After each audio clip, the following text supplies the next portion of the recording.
So last night Jess and I had a couple of beers and we pulled the engine out of the 27 race car. Now this is Dan's car and he's been having a few dramas with it since he started racing it and ever since it's been built. And last time he raced it he had a major issue. I'll show you what happened. So Dan pulled the head and everything off with the engine still in the car and this is what he found. See on the top of there? Some of the piston's been snapped off the top.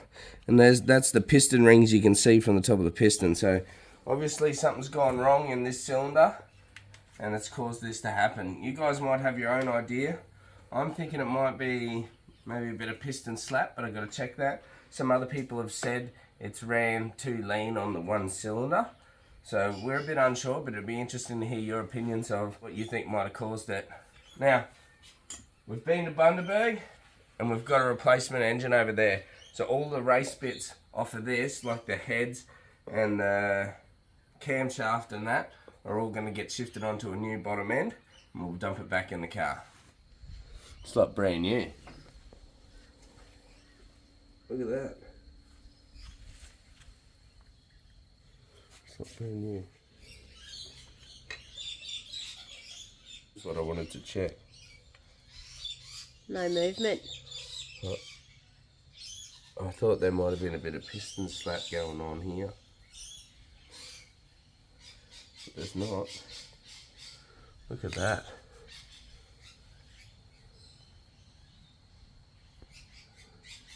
So it probably was leaned out. It's a bit weird that it's just broken that part off. Like, I thought if it would leaned out you would see like signs of it sort of melted or something. Right. So there's nothing actually wrong with this piston at all, other than the fact that the fucking side's blown off of it. But it ran with a misfire for quite some time, and it was obviously probably misfiring on this cylinder, which has caused all these issues.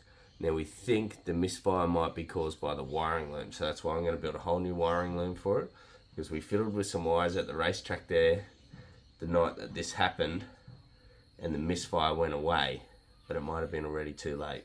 So we're having a bit further look into this engine, right? And I was talking about how I don't think that this had piston slap or anything, but we noticed that the piston pokes out quite a way from the block surface, and I'll have to check it on another engine that's stock standard, but I don't remember the pistons poking out past the block surface that far. And it's an uneven poke. See, this is only the tiniest little bit, but this is quite a bit on this edge. Now I'm noticing this mark here on the top of the piston where it looks like the piston's been hitting on something, possibly the cylinder head.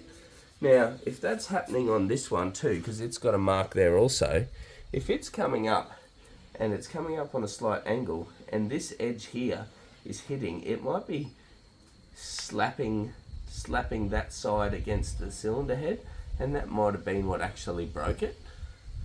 But I'm not sure as to why the piston would poke up further past the block.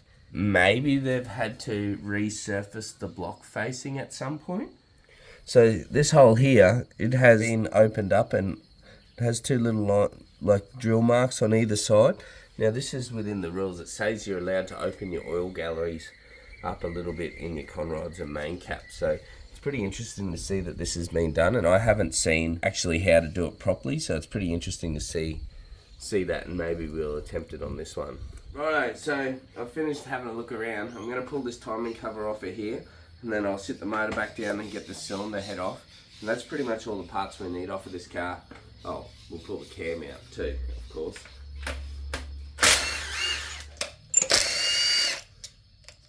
See if I can remember which ones are the right water pump bolts to do. Oh, breaking the engine seal.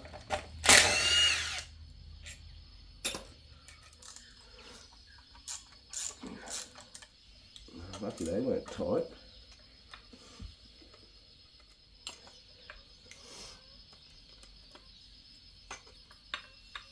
It's a cool way to do it. Is it? Where'd you learn that trick? Yeah, I learnt it.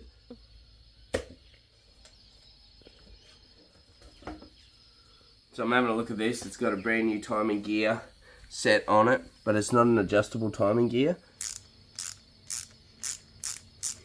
So the tension's in pretty good condition.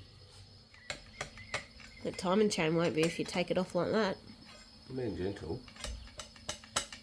I'm not sure why it's on there so tight, that gear. There we go. If I don't disturb that at all, if I leave it like this, then it can't get out of time, can it? This piece off. That wasn't going to come loose on its own.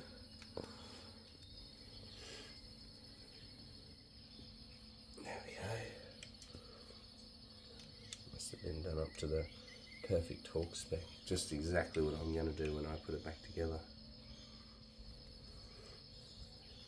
Right, we don't get to see the cam just yet. Got to take this head off first, hey?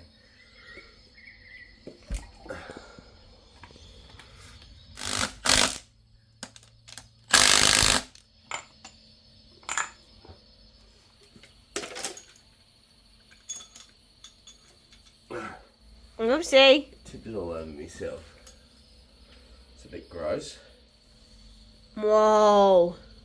Had thoughts that this side, if there was going to be another issue, it would be this one here. Now, there's something been in this cylinder, but see how it's all white like that? All clean like that? Somebody will know better than me, but I think that could be caused from running lean. And there's no mark on the bottom here of this piston where it may have been touching the cylinder head, or this one, or that one. But it has the same issue up here. Maybe could it have been a bit of moisture in the cylinder head? Maybe because it had could it have had a blown head gasket and it's almost steam cleaned that top section, possibly.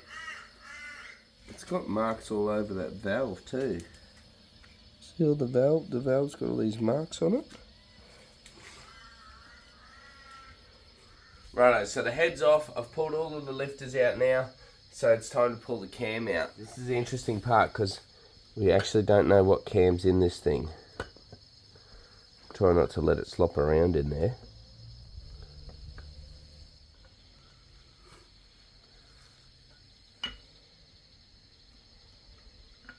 There we go.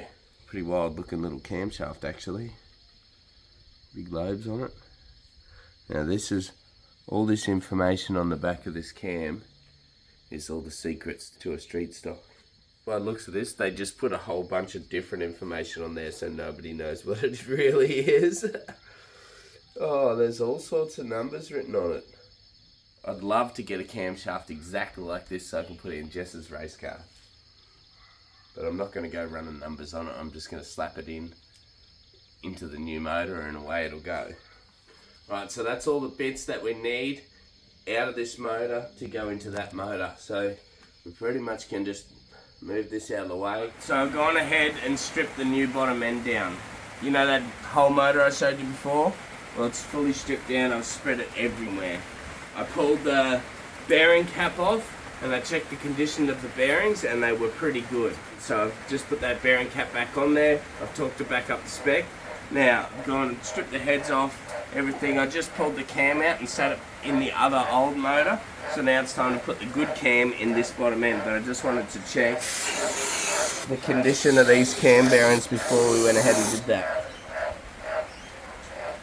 Look, there's a tiny little bit of wear on it, but nowhere near like that one. Those cam bearings in that engine were these ones are actually still pretty good, so you can go ahead and put the cam in now.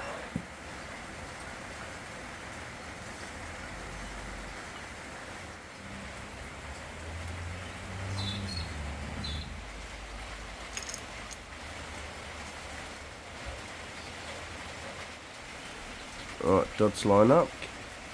Cool. So before I go too far and putting all this back together, I'm just going to clean this surface up so it's all nice and tidy before I go putting new bits on, then I don't risk getting dirt and things. Nice.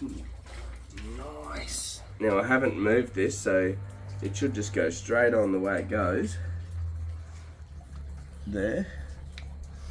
And that should go on there.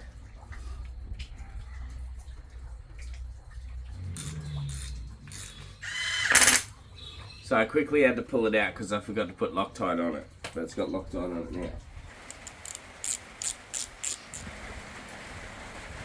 Alright.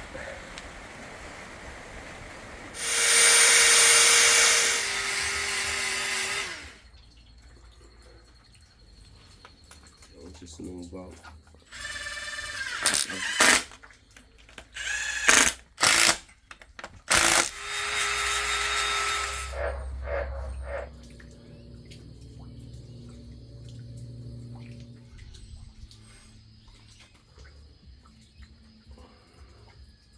Right, so there's a bit of oil in there still, so I'm just going to have to try and quickly flip this on here and hope no oil escapes while I'm bolting it on.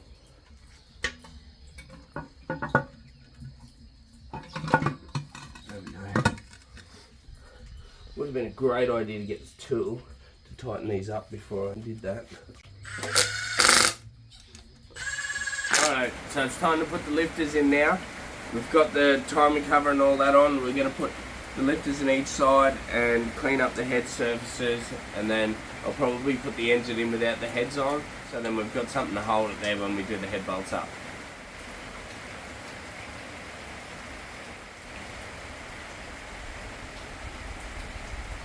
Righto, so I've cleaned up the head surfaces, that's all sorted out now. This motor's not far off ready to go in. I'm not going to put the heads on out of the car, I'm going to bolt it into the car and then I'll put the heads on. Reason for that is because I can't get this on that engine stand, so I've done it all on the ground. So I need something to hold the engine in place while I'm talking the head bolts down, and that'll be the engine mounts and shit. Right, so we're up to flywheel now. Now with this flywheel, they only go in one way and you can't reuse the bolts. So I've gone and got new bolts. There's 8 of them there. You gotta put Loctite on them. Better put the spigot bearing in before I get too excited. Now usually they should be a bit firmer than that. They shouldn't just push in like that. That's not really any good. You know what I might do? I might hammer it just to bell it out a little bit. So I got the hammer and I just gently hammered it down like that, just to try and flare the outer edge out a bit, see if that worked. That's much better. Now it's tight in there. Because I did notice when I pulled the engine apart, it had actually fell out with the flywheel, so that's in there really nicely now. Now the fun bit, we're going to try and line these 8 holes, which are all off centre. None of them actually line up. Only one way it can go on to line it up. Sometimes I go around about lines before I get it lined up. Oh, I just got it. I've sat this on there, put one bolt in finger tight. So I put a little bit of Loctite on, whack that in, a little bit of Loctite. I'll pull this one back out so he gets Loctite on him. Loctite. Now they all got Loctite on.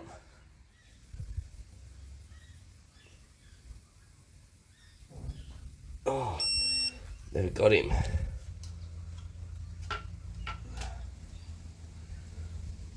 Okay, so I quickly put the engine mounts in here. So they're in here now. They're solid engine mounts. And I've put the starter motor back on. So she's pretty much all ready to sit back into the car. Now somehow, got to get that engine crane turned around and have that engine hanging over there. It's going to be a lot of mucking around, but I've cleared a little bit of a path here, so I'll be able to pull the front wheels around here, and then hopefully I'll be able to get it in.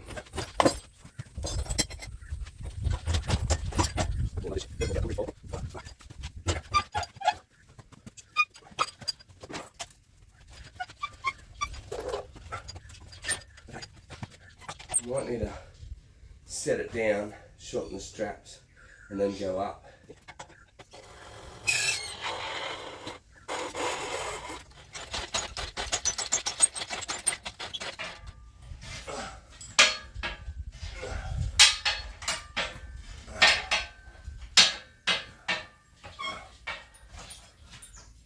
Alright, it's pretty close.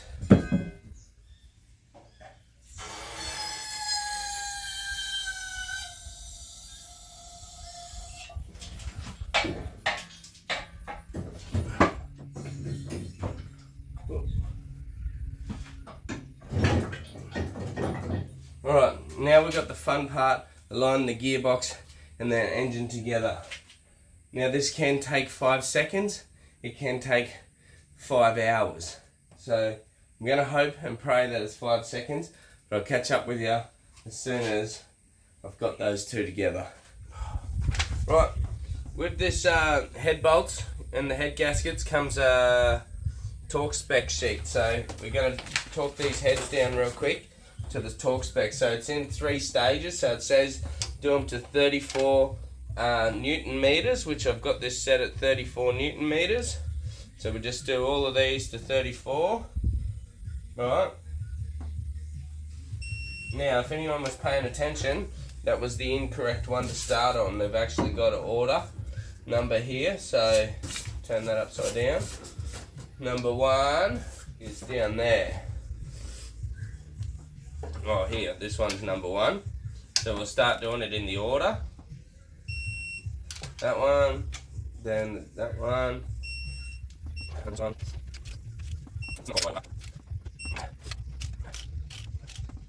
Now, 90 degrees. The beautiful thing about this torque wrench is you can put it on this one. You got to sit it down for a second, let it calibrate, and then you just set it to whatever degrees you want. So obviously in this case we want 90. You can change it to whatever degrees you want. 90 degrees. Now it'll tell me when I've done 90 degrees, and you don't even have to do it in one turn. Look, you can just go like this, and you keep going. You can go back again and then keep going. And look, you're at 90 degrees. Obviously you'll want to try and do it in one pull if you can.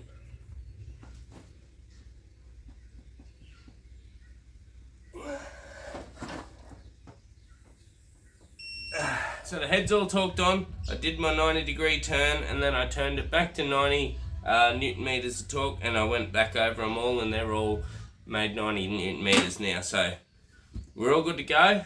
It's time to start doing the fun stuff, put this all back together and make it a running engine again. Push rods. Right, and these are conveniently numbered from number 6, 5, 4, 3, 2, 1. Righto, so I put this spacer plate on that goes underneath these, and I started putting these in. This is the last one to go on. You just sit there and you just do them up. I'm just doing them all up, just finger tight. Now it's all on there and it can't move, so I can go ahead and start tightening these all up now.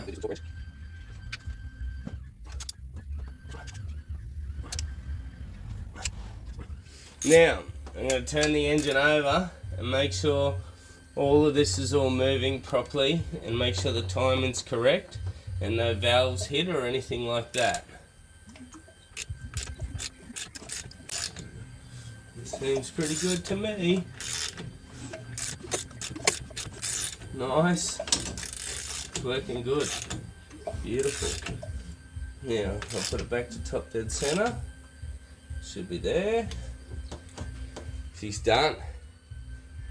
It's all the hard bits done now. It's pretty much just put all the covers back on and all the bolt-ons. Right. So we got a Valley gasket kit here. Now there's a choice of this kind for the Valley, or this kind for the, depending on which Valley cover you have. So we're going to go with these red ones because they work pretty good. And those are your gaskets for it. Now I've just cleaned this surface here up. That's as clean as it's going to go. Now in the past we've found that this particular Valley has a bit of a habit of leaking out the back edge here. Right, so what we're going to do is make sure it doesn't leak. So we're going to use a bit of gasket glue along with these. Now it never hurts to put a bit of this on, so I am going to put a little bead gasket glue inside this thing here. Right, and that'll make sure she sticks on there, which is going to be a real pain in the ass when it comes to pulling it apart ever again. And then you always put dab of this shit in the corners. Don't be shy with it. I fucking reckon, don't be shy. Put it on there. Right. And push that in there, like that. Make sure you go in the corners. There we go. Put a bit more of this shit in the corner. Right, this shit in that corner. Right. I'll put a bit of this shit across the top of there too. Just there like that. Must do. Yep, that's it. Get a little bit of this, because they like to leak in the corner, so just put a little bit in the corner. Yep. I've got the valley all tightened up. Now I've just moved on to the exhaust and I've got both sides in. It's just a matter of tightening the bolts down and the exhaust is all back on the engine too.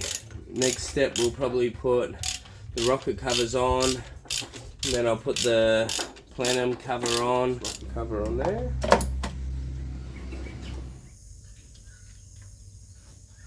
Righto, as you can see, I skipped ahead a bit and I got the belt on now. I got the air intake on. I got all the wires done up. I put all the spark plugs, DFI, all that stuff on. Everything is hooked up and ready to go. Just got to hook the battery on and put fluids in it, that being oil and coolant, and then should be all ready to start this baby.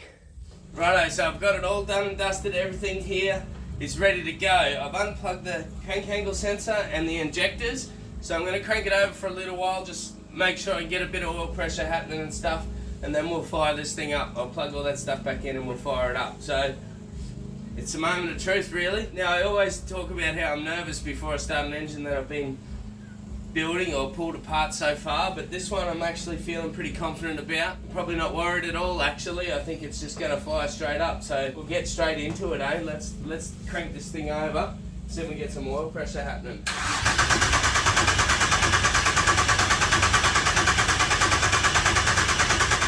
I just seen oil pressure register on the gauge, so I'll do it one more time and see if we can get it up a little bit. Righto. So we got it up to 60 psi oil pressure, which is pretty cool, which means she's probably good to go. So I'll plug all this shit in. She's gonna go first start. There's nothing we can do now but just cross our fingers and make sure she's all good and sounds sweet and runs good. So here we go.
There is nothing wrong with that motor. She's sweet, she's running really good oil pressure, above 60 on idle, up to 80 when you rev it. She sounds sweet.